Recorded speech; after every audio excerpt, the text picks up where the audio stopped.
I'm Julianna Forlano. You are watching Act TV. In a horrifying display of what police think it means to serve and protect, officers are brutalizing everybody from protesters to journalists to pregnant ladies, pedestrians trying to walk home, anybody.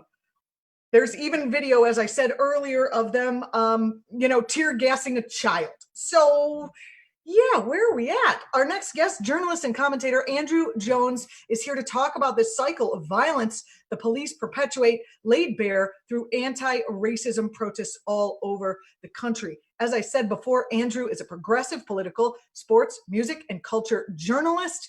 You have seen him all over the Intercept, the Young Turks, the Guardian, ESPN, Ebony, the Raw Story, Huffington Post, and now you're going to see him right here with us on Act TV. Andrew, thanks for joining us today.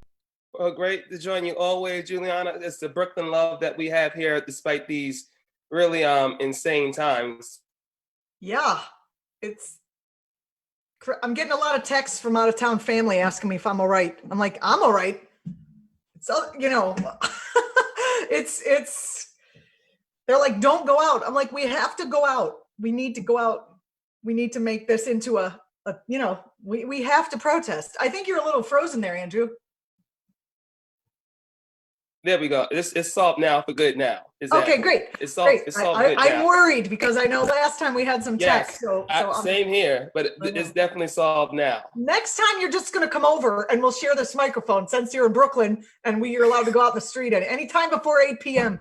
Perfect. I will be there as I get up at 5 o'clock to watch CNN Newsday or MSNBC's First Look. I'm certainly there for you all the way, Ms. Romano. How do you find those news outlets, in terms of their coverage of what's going on? I've been kind of railing against the nightly news, just basically showing burning cars and none of the peaceful part. In fact, I railed against Stephanie Rule just now, and I see that Chris Jansen was part of your tab because we know the nutcases on Fox News are going to always be besties of Kayleigh McEnary, who's like a Dana Perino 2.0. But, it's those in centrist media on CNN and MSNBC, like the Stephanie Rules of the world, the Poppy Harlows of the world, who are just focused on seeing both sides and all sides are equal and try to propagate crazy conservatism. And they are just so stunned, not only with COVID and everything with COVID, but then also seeing how everything that's happened with George Floyd and Breonna Taylor, to make sure we shout out her, of course, Ahmaud Arbery. They are clearly seeing the discrepancies and the problems with just conservative and propping up conservative policies and conservative things, and especially conservative policies that always target anti-Black agendas, and systematically and in clear fashions now in blatant fashion. So their coverage has always been just still about showing the drama, showing everything that's problematic, and not showing how tremendous it's been in Minneapolis the last few nights, where after the Floyd family and friends and the great Stephen Jackson, has shown like their humility in terms of trying to urge just peaceful protests. They don't show that clearly enough. In fact, it was so staggering yesterday that when I posted on Gianna Taylor, the 6-year-old daughter of Gregory Floyd, and how emotional it was yesterday, a lot of people didn't even know that he had a daughter. In fact, I forgot that he had a child. And I didn't know he had a child. Oh my God. That is very painful. Yeah. and long story short, after they had the press conference yesterday and how emotional it was with that, earlier today, the CNN reporter Omar Jimenez, who got arrested on camera overall and stuff when that happened last week, he did the story where Stephen Jackson was holding Gianna Taylor up, and Gianna Taylor was saying, "My daddy changed the world." And it was just such a real scene that was so riveting towards the heart that I had to post it. And Sam Cedar, Majority Report, actually retweeted it early this morning and stuff. So it was. Let's get it out there. I'll get it going on Act TV as well.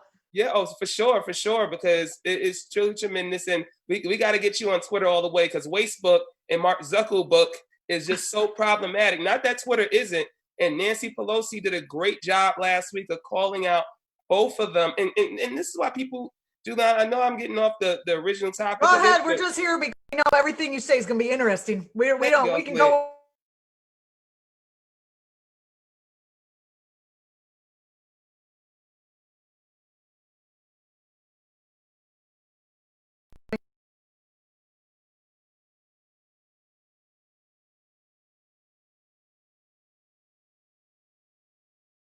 by the way, I'm still going to probably interview her primary challenger, Shahar Buttar, in terms of that, in terms of that overall, like coming soon on any challenge. But Nancy Pelosi has gotten this whole entire year correct in terms of how she's handled the bills in Congress, in terms of understanding like, hey, I don't want to hold the first bill hostage like we can, because they'll try to blame us, centrist media, as being equally as bad as like these nutcase conservatives for the whole issue. So she's like, if I hold up the bill, more people could potentially die from COVID, especially Black and brown people.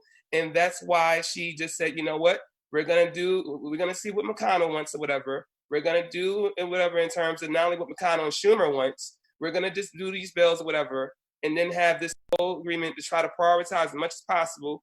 And we're going to give the Shake Shacks of the world, the Macy's of the world, all these big companies of the world, we're gonna give them the money and see if they're gonna actually do real trickle down economics from Reagan days, where we said we're gonna give you rich people your money and see if you're gonna really create these jobs or not.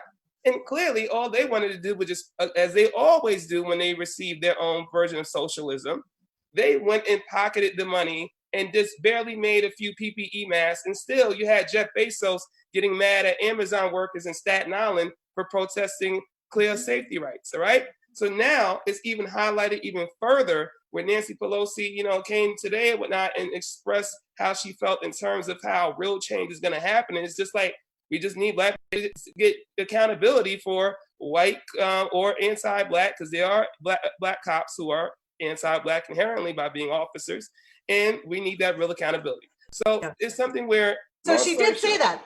Do you think talk is cheap, but do you think, do you see her possibly following up with any actions? We had Shavona Newsom from Black Lives Matter New York on the program yesterday, and she said that on Sunday, Black Lives Matter national group is going to be putting out the platform of demands that they want electeds to do. Your thoughts? I think that's, something that was what they always plan on. DeRay McKesson talked about it Saturday night, when a lot of the protests were happening Saturday night late with Chris Jansen, and giving those concrete reasons or whatnot.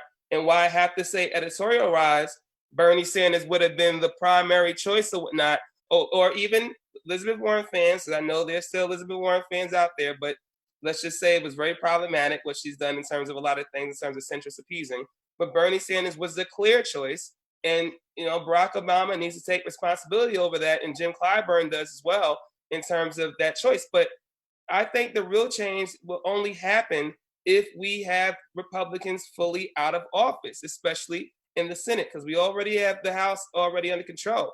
The Senate is still a factor in terms of they're still, despite how crazy this party has been for about 50 years, like it's still something that they are still in charge or whatnot, and Mitch McConnell is still in charge. Now, he's gonna lose either to Booker in Kentucky. It's already, the writing's already on the wall. They are saying they are fed up with Mitch McConnell, and they're fed up with a lot of this baseline Republicans not understanding that it's bad what's going on, but they're so wrapped in their ideology and mostly whiteness or Tim Scott, and I'm allowed only as a Black person to say this, but it's Uncle Tomness, to basically be, okay, we're gonna keep on doing this and try to put our heads down and hope that Trump gets out of office, because the general election's over. It's either Biden is going to be president, or if they think that they want to replace him with Cuomo, then he's going to be like the president overall. And Stacey Abrams, by the way, to me is going to be the VP choice, because Amy Klobuchar already had blown it. So she'd already blown it, and now it's coming out about how much she blew it. I mean, Amy Klobuchar, who is she attractive to? We already have the Amy Klobuchar of men running at the top of the ticket. Can we get someone a little different for the middle? That's why, Julie, in fact, they literally told Amy Klobuchar that she was the VP choice, because Amy Klobuchar is genuinely friends with Barack Obama and Joe Biden. Now, Amy Klobuchar has a Black friend? That's nice. I mean, and actually Jim Clyburn, like, they are good with each other, because Amy Klobuchar was kissing his ring to try to get the South Carolina vote or whatnot. So even though no one was going to believe her, because she's Amy Klobuchar, Midwest, white bread as they come, and who's fake nice. And what's so, and you mentioned media and holding our media colleagues accountable in centrist media. Rachel Maddow and Andrea Mitchell tried their best to really push their friend Amy Klobuchar, their longtime friend Amy Klobuchar, to get this, first to hype her up for her failed inevitable candidacy. Then they really tried to push her when Stacey Abrams was having these flawless interviews and she was having, when she was doing the work, and then got on Joe Biden's show, Joe Biden's special town hall with Lawrence O'Donnell. And that was a big notable sign after she had these great interviews with Chuck Todd and Jake Tapper on the Sunday shows. Long story short, Amy Klobuchar, who just won 7 delegates in the primary and whatnot, was given the role during the Obama centrist coalition calls that Sunday before Super Tuesday, right after Biden magically got this first primary won of his whole entire 3 times of running as president, all right? So Amy Klobuchar, and I'll give you the link on this, Julia, because she spilled the beans because she does these ridiculous things. Long story short, she basically said, I'm honored to be part of the ticket, and then she stopped herself and said, hoping that Joe Biden gets the nomination. So she was already given the role or whatnot, and people just had to see it. That's why I kept on telling people in my rankings, it's going to be Amy Klobuchar, it's going to be Amy Klobuchar. But don't you think, I've heard that Black Lives Matter protests, like people are looking into her record, and now she's just a non-starter because of her completely. Oh, she's always been. In fact, before BLM looked in the record, people that know her, literally in Minneapolis, Minnesota, have like, no, she's just a problematic, typical prosecutor. And it's different from Kamala Harris, where Kamala Harris, her issues was with Steve Mnuchin not prosecuting, and then just overall with Black people in terms of not having the full coverage to change the system. But she was doing as, her white elected officials hoped that she would do. But Kamala's real too now. Kamala's great, and she's actually very, very real. And that's the thing where she emphasized overall how we need accountability. And Kamala's actually done even better, I would say for sure, live streams during this quarantine era than Bernie Sanders actually, because she's been. Yeah, where's Bernie? Why Bernie's not out there, I wonder. Well, this is the thing, Julia, and this is the thing that Bernie, for sure, if there's one drawback about Bernie, is the fact that he's been so lonely in his whole career in terms of really riding a lonely walk in terms of in the Senate, especially in the House, but especially in the Senate for sure. Even though he does have some friends in there and he genuinely likes Joe Biden, but he doesn't trust a lot of progressive media. In fact, he only really does outlets in terms of the New York Times and the Washington Post with their centrist selves. And I mean, I don't know why he still talks to Washington Post and talking to Robert Acosta when the Washington Post, literally Jeff Bezos tried to sabotage him before Nevada by trying to say that he's still getting Russian help, only for that to blow up in their face. And then Obama had to save the day after the Berna blowout because he blew them out and coalesced the West Latino vote. And they were really nervous. Claire McCaskill, James Carville were freaking out over the air. The centrists were mad. And we were all laughing at the centrists. We were like, oh, it's going to be inevitable. Whatever happens in South Carolina, even if Biden ekes out a victory, Bernie's going to win on Super Tuesday, dominate Super Tuesday, win Massachusetts, get Warren out the race. And all they can do is just hope that he doesn't hit 1991 and try to take the nomination away from him there. That's why they wanted Buttigieg and Bloomberg to stay in the race at that point, because of how they were able to maybe take away a little votes here and there, and how they were hoping that Warren stayed in the race despite how poor she was doing.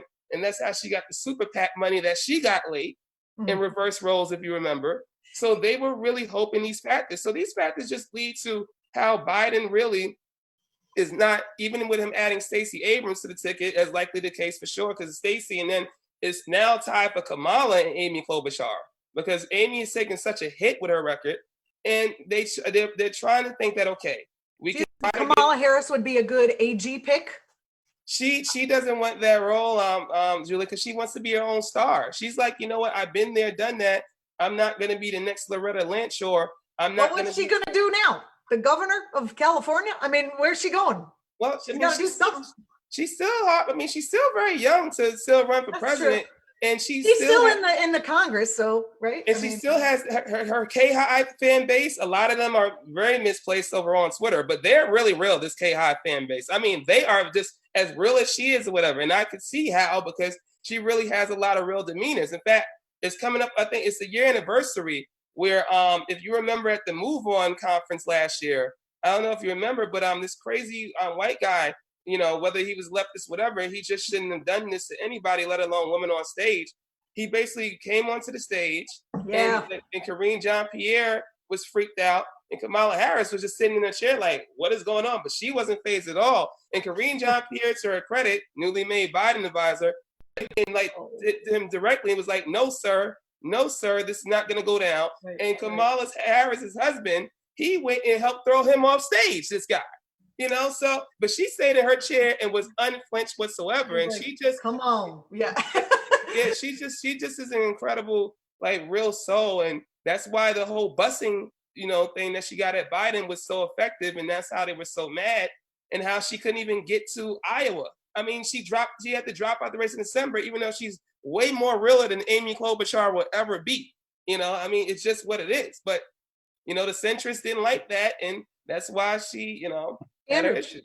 So a lot of states had their primary, some primaries and some voting happened yesterday in a number of states. Mm-hmm. There's so much going on that it's practically impossible to follow what the hell's going on. Did you get wind or have any thoughts about what happened yesterday? Did progressives have victories? Well, first, Steve King is gone. Goodbye, Steve King.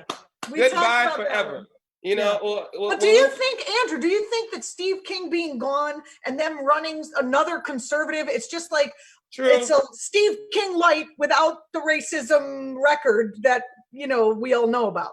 Very true. Very true. Yeah. And that's why that consistent accountability is important, and really meeting and finding real people in Iowa, because to be able to combat conservatism, you got to combat it directly and tell people who are not rich that they are voting against their interests, whether they're white, black, polka dot, whatever there is, that they're voting against their interests and causing their own self-harm, because they probably just don't like black people representing their country or whatever, or just any brown Muslim or anyone that's representing their country. They're really voting against their interests and telling them that conservatives and Republicans are lying to them directly or willingly misleading them, because they mostly just do have troops. That's why I just got so upset. Like I said, when I saw Bush come out of nowhere and say that, oh, I'm just going to come out of nowhere and pop up.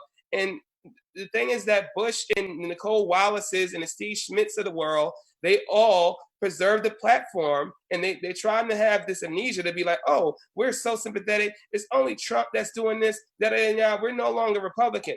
BS. Yeah, right. Sure. They led to this platform happening that caused this fool to be the president and whatnot, and how this came to be. So it's like really getting at all conservatives, not just, our fool there, whatnot, because he is the conservative all the way, but the whole entire system, all the way down to the George Wills of the world and those that get on the New York Times that's still conservatives. And you're like, these guys are idiots. Like, they are just. It still does feel good to get rid of Steve King, though. I mean, you're just like, oh. It does. And on the primary victories now, this is interesting now, right? Joe Biden, despite being the presumptive nominee and everything, he did not clinch the nomination yet. Well, the 1991 delegates, because they still have to officially name him the nominee at the DNC. That's why the whole Cuomo thing is still a possibility, where they still. You know what Cuomo's doing? He has his attorney general, Letitia James. She is looking into every incidence of reported police violence throughout these protests. He's going for it. This is why Zephyr Teachout. I hope you had Zephyr, on here. Oh yeah, we had her on. We followed her campaign with act.tv. Yeah, we supported her. Because she would call that out right now. Because obviously she should have won, but there was factors, and I'm saying this as a black man overall. But Zephyr, just like Cynthia Nixon, their mistakes were not starting at the ground level, and this is the mistake that a lot of Democratic socialists in Brooklyn are doing, where they're not going to Bedford-Stuyvesant, they're not going to Brownsville, they're not going at the ground level, where you need at least black and brown people to fully lead the whole movement of progressivism and whatnot, to really try to get that ground level of change, and then trust the whole thing and the whole factors. So it's just something that you see this with Tisha James and whatnot. It's a thing where they still want to preserve this enough centrist power. And this is the thing that's pretty odd, is that why is Cuomo getting all this praise about COVID and everything when there's been 5 or 6 better governors? Like Gavin Newsom, Jay Inslee, been better governors. Jared Polis been a better governor. I mean, it's not just East Coast bias. I mean, literally, it might as well be called the Cuomo News Network, CNN, because, he's got his brother there, and then he's there. Yeah. And then I think Cuomo, because, New York was like the center of the pandemic, and then he was going out and doing those press conferences, and then people started to juxtapose a Cuomo versus a Trump. Trump, yes. In fact, one person who I can say a personal note on, I'm no longer friends with in terms of Jill Flipovich about this. She wrote at CNN that she wrote the article, Cuomo is now our new president, or now America's president. And it's like, you're co-signing his centrist and you're centrist appeasing. That's why I use the term centrist appeaser, because there's a lot of people who know better, whether Elizabeth Warren or just a regular writer at the New Yorker or a regular writer at the Times, who know that centrists, have a lot of issues, and yet, they don't want to align with people like Bernie Sanders or AOC, my college friend for 13 years, who are literally trying to be very reasonable. They're not trying to say, like Jean-Luc Mélenchon in France, 100% tax the rich, and which was amazing. I mean, he just was so real that they had to make sure that Macron won. So, I mean, it just, or Jeremy Corbyn's situation, because as you see over in Scotland, Northern Ireland, Crazy Wales, and that other country I'm not going to name that caused all this or whatnot, basically, they should have clearly picked a rational man over a nutcase in Boris Johnson, who's more nuttier than Margaret Thatcher. So you really have these whole entire systems in place where a lot of people in the Labour Party were trying to undercut Jeremy Corbyn, doing a lot of centrist appeasing because they just didn't want to pay higher taxes. That's the whole thing. It looks like we're going to get a centrist. We're not getting Bernie, and we're not probably even getting Elizabeth as VP, even though your opinion and thoughts are clear about how she's a centrist appeaser. We're so, given the fact that we're getting a centrist, I think Andrew Cuomo is so shrewd as a politician that he could win. Whereas there's questions about Biden's, I mean, he's going to have a team. Is he going to have the same fucking team that Hillary had where they blew it? You know what I mean? I think Cuomo would bring in a different vibe. He has a viciousness to him that I think is useful in politics.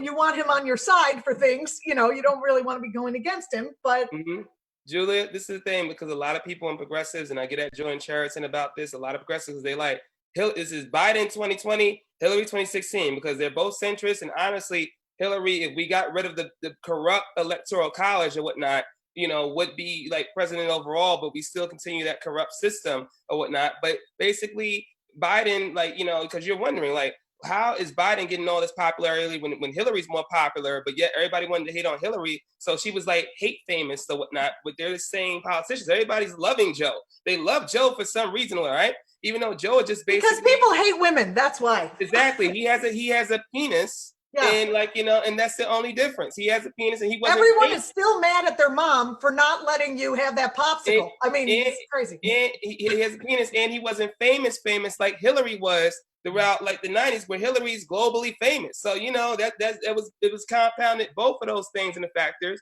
that led to it, regardless of her being friends with Trump. The fact of the matter is that she still won more votes. All right. So that shows you how the electoral college should be out, but they want to keep it. Now, this is a key thing. All right. The reason why they are different a little bit in terms of how the campaign and everything with this is terms of is the fact that Biden first, he personally and whatnot, he always knows at least the temperature in the room in terms of the country. Because centrists, something about centrists, they always know whatever the shrewdest centrists, what the whole issues are on both sides and what the whole temperature is. You got to give that to centrists, right? That's why Obama is effective. And that's the key thing. Obama is the one that's really making the choices for him, along with maybe Jeff Bezos and a few other prominent Black people overall, because they were like, no, he's not going to settle on Amy Klobuchar. You need to take a look at Stacey Abrams, and you need to take a look at Stacey Abrams just has a moment of not showing, because she should have been governor of Georgia. She's really smart. She went to Yale. She used Bloomberg effectively in terms of the whole voting thing right now, where that's the only way you could use Mike Bloomberg if you are a centrist appeaser or want to be progressive. And she, even though she's not Nina Turner, she's pretty real on the issue. So it's the fact that he has a lot of Obama people in the campaign overall. But the fact of the matter is, even if he had Hillary's ridiculous people and the Penns of the world and the Terry McAuliffes of the world, he would still win this election by a landslide, because people are scared of literally Donald Trump. They're scared of Republicans. They are literally, his supporters are scared. If we have an election, I mean, right now they're saying that there's going to be tanks rolling up 7th Avenue in Brooklyn here. Well, I'm going to tell you this, and this was already a preview of this and whatnot. You had the current Pentagon secretary already saying to himself, like, I didn't know what Trump was doing last on Monday night when we decided to have a Bible in front of St. Paul's, St. John's Cathedral, whatever. I didn't know where it was going.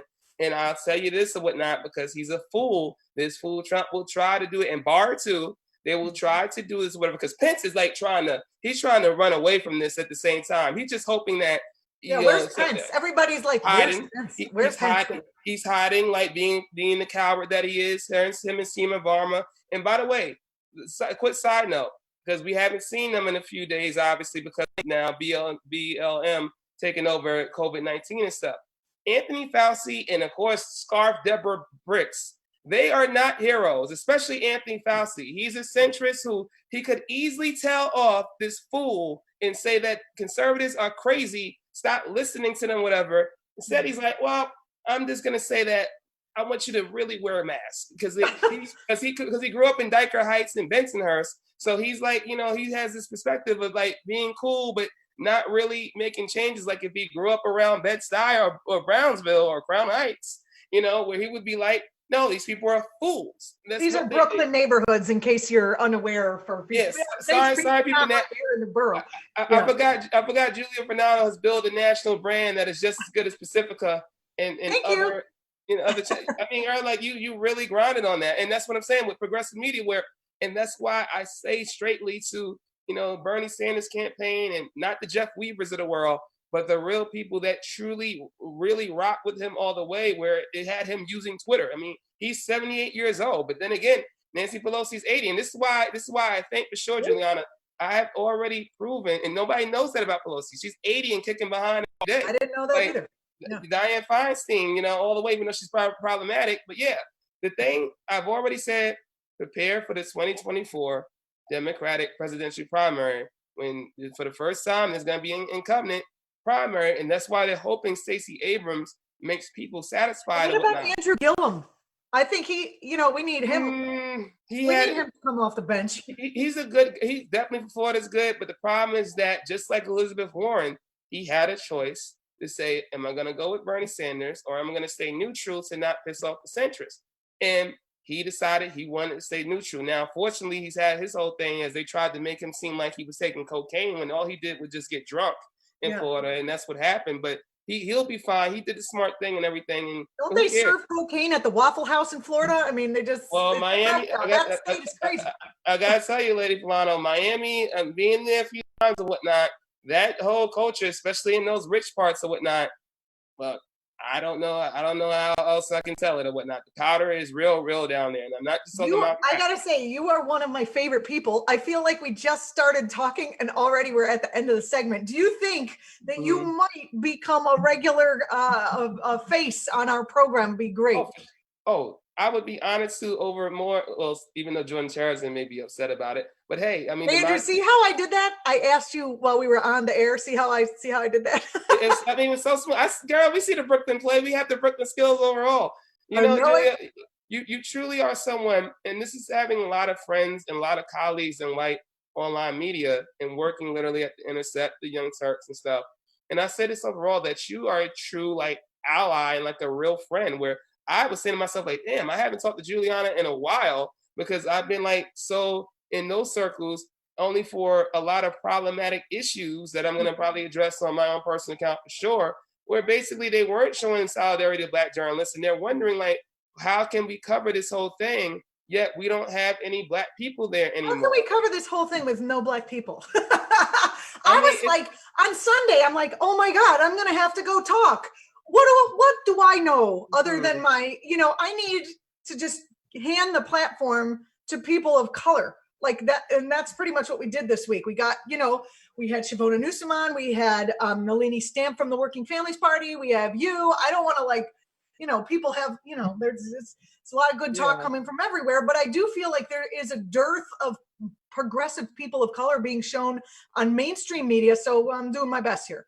Well, I'll definitely tell you, because there's many on Twitter for sure that I've gotten to be friends with or good colleagues with. Some of them I disagree with because some of them want to do a whole Dem exit and then vote third in Green Party. If you're in New York, Green Party's not going to do shit. Thank you. Thank you. Sorry, Green Party, but I just keep it real on you. You don't do the work. You don't do the work. The Green Party now that we have AOC with the Green New Deal. Thank you. Some of AOC's ideas came from the Green Party's platform. Who cares? What, you're going to be mad about that? Just get the job done, save the planet, take the party back if you can. That's where I'm at. That's why I emphasize, and it's why I'm trying to get you fully back on Twitter all the way, awesome lady. All right, I'll get it a go. I've been semi-retired since I had a kid. Oh, I got you all the way. I got you all the way. Oh, congratulations, by the way. Thanks, she's 4. Oh, well, but that's true, but that just shows you how people, I literally need to do a better job. I say this also late.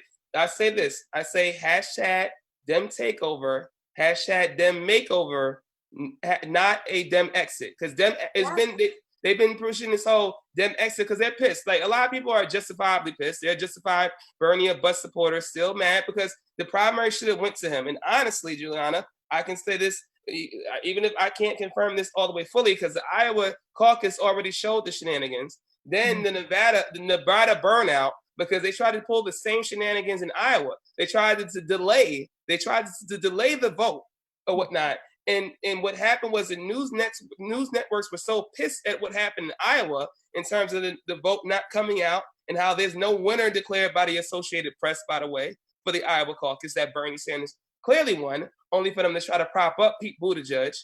The Nevada caucus showed the networks was like, no, we're going to count our own. We're going to count on our own. If you in the Nevada Democratic Party don't want to release the results of Bernie Sanders whooping everyone's behind in this state, because he literally did the work, but most importantly, he appeals to people, especially poor Latino voters. And it's just something that's just what happened. All right. So that's when the whole thing just showed you how overall the fix was in with that. And a lot of Bernie supporters, they can't believe, like, how did Biden, when he had no office in Virginia, no office in Texas, no office in Minnesota, Massachusetts, when Bernie's about to beat Warren in their own state, Maine, and Virginia, he only had one office. He was almost 1 foot off the stage. He was the focus was on Bloomberg. In fact, Julianna, I wish we could talk about this fully tomorrow in terms of how the fix was fully in terms of just how, because people look at the voter suppression or whatever. All I can say is that I wish the UN would have monitored this election, because every exit poll, Medicare for all, free college, like no student debt, dominated the Democratic primary all throughout the exit polls, even in the most conservative, even in South Carolina, all conservative states, Medicare for all of them dominated exit polls. All right. You mean to tell me Bernie Sanders, who has name ID now, who's really the more popular person in the race now overall, you can't use the excuse of 4 years ago where he's like, okay, only a few people know him. Hillary is famous. Hillary is the inevitable candidate. Black people, especially older Black people who's not online all the time because they got work to handle and they're stressed trying to handle stuff, whatever. They ain't got no time to be online and stuff. And they see centrist media just regurgitate this nonsense or whatever and keep them misinformed. You have all those factors, whatever, where, okay, you can see how Hillary, and there was still shenanigans there in California 4 years ago. Like, you see how she was the nominee, even though he went from an 8% candidate to 44%, tremendously well. Incredible campaign and whatnot, all right? Now he's got name IDs. 4 years later, name ID, celebrity for sure now, like crossover appeal. Got Black people fully a part of his campaign. Nina Turner or Rashida Tlaib gonna be his VP. He's basically telling you that. And they were just like, you know what? We are concerned with what happened in Nevada. We need to pull out all the stops. Yeah. Obama, call Jim Clyburn. Jim Clyburn, you got to endorse Biden. Even though you have more history with Bernie on the 10, 20, 30 bill, Bernie worked with this man on his coveted bill. Jim Clyburn didn't want to give up his farmer money. Jim Clyburn didn't want to pay extra taxes because he was like, well, Bernie Sanders didn't kiss my ring enough in South Carolina. And I just don't want basically poor white people or other people in general to really get the full Medicare for all or whatever and stuff like that, that I thought I was a MLK ascendant along with John Lewis. John Lewis too, folks. He knows how to play the game too now. Don't let his Blackness and the civil rights thing cover it up. And that's why it's important to have Black people, cover media to tell you the full story or whatnot.